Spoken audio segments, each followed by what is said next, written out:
कि हम लोग 100 दिन भेड़ बकरियों की जिंदगी जीने से अच्छा है एक दिन मान सम्मान स्वाभिमान की जिंदगी को जिया जाए। अगर कोई हमारा भगवान, अगर कोई रहबर आया है तो मानवर कांतीराम, जिन्होंने हजारों किलोमीटर की साइकिल पे यात्रा कर बिखरे हुए समाज को एकजुट कर उत्तर प्रदेश में 4 बार सत्ता स्थापित करने का काम किया। जहां पर पति को मरने के बाद में पत्नी को जबरदस्ती चिता में झोंक दिया जाता था। 14 अप्रैल 1891 ईस्वी को मध्य प्रदेश की मऊ छावनी में कोई पैदा हुआ था तो दलित शोषित वंचित समाज का भगवान अगर कोई था तो वास्तविकता में बाबा साहब बी.आर. अम्बेडकर थे। नमस्कार दोस्तों, मेरा नाम अरुण कुमार है। आप देख रहे हैं अरुण ओबराय ब्लॉग। आज की वीडियो में बात करने वाले हैं आज़ाद समाज पार्टी भीम आर्मी का जाति तोड़ो समाज जोड़ो अभियान है। इसी सिलसिले में हम पहुंचे हैं गुबरिया गांव में, जो कि कन्नौज जिले का तिरवा विधानसभा के अंतर्गत आता है।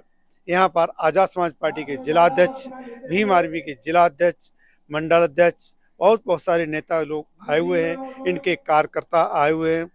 तो चलिएगा देखते हैं आज की मीटिंग में जाति तोड़ो समाज जोड़ो अभियान में आपको यहाँ पर क्या क्या देखने को मिलता है। पूरा लाइव हम दिखाएंगे और आप लोग पूरा वीडियो देखिएगा।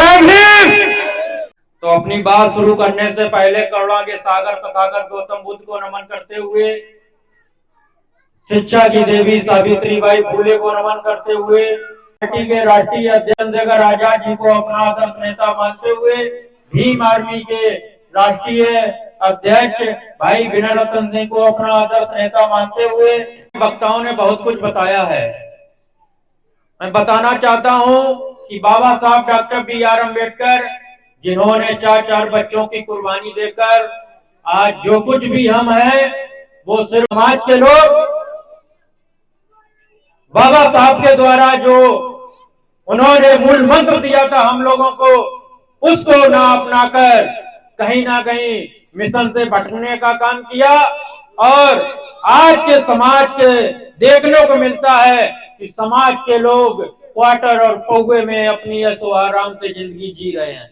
ना तो उन्हें अपने बच्चों की फिक्र है, ना उन्हें आने वाली पीढ़ी की फिक्र है, और ना उनको जो आज जो शोषण अत्याचार हो रहा हमारे समाज के ऊपर उनकी फिक्र है। हमारे लोग, बाबा साहब डॉक्टर बी.आर. अम्बेडकर ने एक बात और कही थी कि हम लोग 100 दिन भेड़ बकरियों की जिंदगी जीने से अच्छा है एक दिन मान सम्मान स्वाभिमान की जिंदगी को जिया जाए।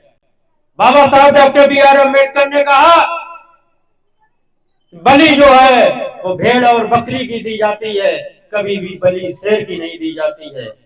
ये हमारे लोगों को समझना पड़ेगा, सोचना पड़ेगा कि बाबा साहब ने ये बात क्यों कही थी।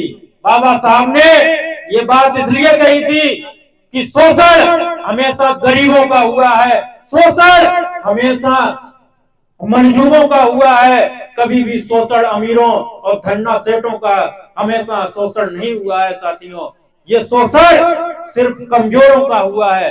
ये सोचने और समझने की बात है। बाबा साहब ने हम लोगों को वहां से उठाकर निकाला है। आजादी से पहले हमारे समाज के लोगों को उस तालाब से पानी पीने के अधिकार नहीं थे जिसमें में जानवर पानी पी सकते थे, लेकिन अपने समाज के लोगों को पानी पीने का अधिकार नहीं था।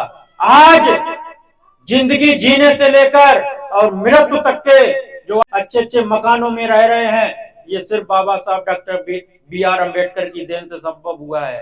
और जो आज हमको वोट का अधिकार मिला है, जो कहीं ना कहीं हमारे समाज के लोग एक क्वार्टर 5-5 रुपए में बेचने का काम करते हैं, इसके लिए बाबा साहब डॉक्टर बी.आर. अम्बेडकर ने 4 बच्चों की कुर्बानी दी है। साथियों, कहीं ना कहीं बाबा साहब ने अपना पूरा जीवन समाज के लिए निछावर कर दिया। आज जो कुछ भी है वो सिर्फ बाबा साहब डॉक्टर बी.आर. अम्बेडकर की देन से है। और मैं बताना चाहता हूं, उसके बाद अगर कोई हमारा भगवान, अगर कोई रहबर आया है तो मानवर कांतीराम, जिन्होंने हजारों किलोमीटर की साइकिल पे यात्रा कर बिखरे हुए समाज को एकजुट कर उत्तर प्रदेश में 4 बार सत्ता स्थापित करने का काम किया। और उन्होंने कहा कि आपको जो वोट का अधिकार यूं ही नहीं मिल गया, उसके लिए बाबा साहब ने अपना पूरा जीवन न्यौछावर कर दिया। और उन्होंने कहा कि अपने वोट की रक्षा अपनी बहन बेटी की तरह करें, कि जब आप अपनी बहन और बेटी का रिश्ता लेकर जाते हैं तो आप देखते हैं कि लड़का कहीं जुआरी तो नहीं है, शराबी तो नहीं है, कहीं कुछ ऐब तो नहीं है। उसी तरीके से मानवर कांतीराम ने कहा, जब आप वोट देने के लिए जाएं तो उसका अवलोकन करें कि वो प्रत्याशी कैसा है, ये सही है, ये हमारे हक निकल जाएगा। कहीं ना कहीं मानवर कांतीराम ने कहा कि अपने वोट की रक्षा अपनी बहन बेटी की तरह करनी है। लेकिन हमारे लोग, बड़ा विडंबना की बात है कि हमारे लोग 5-5 रुपए एक क्वार्टर में वोट बेचने का काम करते हैं। कि बीजेपी की सरकार आपके जो बाबा साहब के द्वारा बनाया हुआ संविधान, जो बाबा साहब ने कहा था कि आप मुझे मरा हुआ मत समझना, जब तक भारत में भारतीय संविधान जीवित रहेगा तब तक आप समझना कि बाबा साहब भी जिंदा हैं। और जिस दिन भारतीय संविधान भारत से खत्म हो जाएगा उसी दिन समझ लेना कि हम लोगों से बीच से बाबा साहब डॉक्टर BR अम्बेडकर भी खत्म हो चुके हैं। तो साथियों, चंद्रशेखर आजाद जी को अपना आदर्श नेता मानते हुए और भीम आर्मी के राष्ट्रीय अध्यक्ष माननीय विनय रतन सिंह जी को अपना आदर्श नेता मानते हुए एवं भीम आर्मी के राष्ट्रीय महासचिव माननीय कमल सिंह भालिया जी को अपना आदर्श नेता मानते हुए उपस्थित यहाँ पर हमारे बड़े बुजुर्ग श्री मान सिंह जी, पूर्व प्रधानाध्यापक जी, उपस्थित यहाँ पर आजाद समाज पार्टी के निर्भीक जिला अध्यक्ष प्रभात गौतम जी, उपस्थित यहाँ पर सबसे पहले तो एक चीज है, हमारी माताएं बहनें जो भी लोग हैं, ये जो परिस्थिति भारत देश में है वो मैंने देखा है, ये लोग इतने सीधे लोग होते हैं माताएं बहनें, इन्हें जिस तरह से जैसा लोग बता देते हैं ये उधर की तरफ चलने लगती है। लेकिन क्या है, हम लोगों को वो कार्य करने का काम करना है कि वास्तविकता में जो बताया जा रहा है वो सही है या गलत है। क्योंकि दुनिया में एक भारत देश ही ऐसा देश था जहां पर पति को मरने के बाद में पत्नी को जबरदस्ती चिता में झोंक दिया जाता था। ये भी परिस्थितियां इस भारत देश में देखी गई हैं। और तो और बच्चा पैदा नहीं होता था, पेट में ही होता था, शादी पहले ही तय हो जाती थी। अगर हमारा लड़का हुआ, तुम्हारी लड़की हुई तो शादी तय, अगर कहीं लड़की लड़की हो गई, लड़का लड़का हो गया तो पता ही नहीं। तो ऐसी विडंबनाओं से ये देश गुजर रहा था।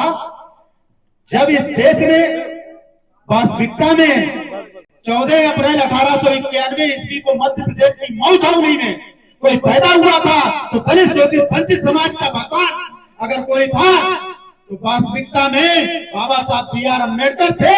क्योंकि इस देश में 5000 वर्षों से ये हमारा दलित शोषित वंचित आदिवासी समाज, आज पिछड़ा वर्ग जो गुलामी करते रहे, बाबा के बाबा, बाबा के बाबा, दादा के दादा, दादा के दादा, नाना के नाना, नानी की नानी, नानी की नानी, ये करती रही।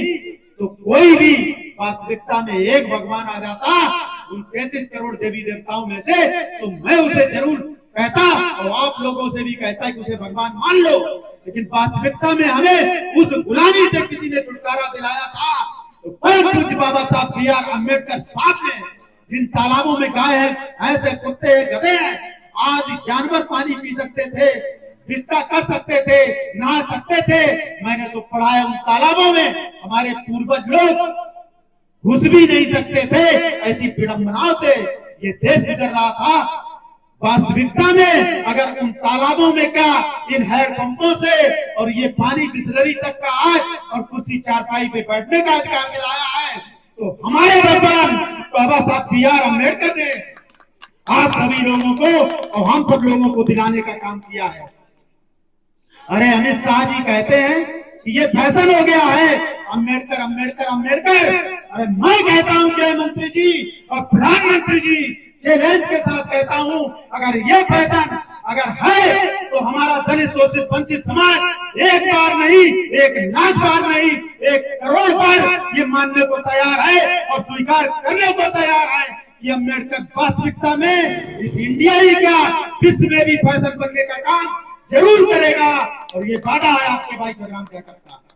तो क्या है, आप क्या कर रहे हैं क्या नहीं कर रहे हैं हमें उससे मतलब नहीं है, लेकिन मैं आप लोगों को ये विश्वास जरूर दिलाता हूं कि वास्तविकता में उस टाइम पर जो लोग कहते हैं कि वास्तविकता में जब बाबा साहब B.R. अम्बेडकर स्कूल में पढ़ने के लिए गए थे पहली बार में, B.R. अम्बेडकर के पिताजी रामजीराव सकपाल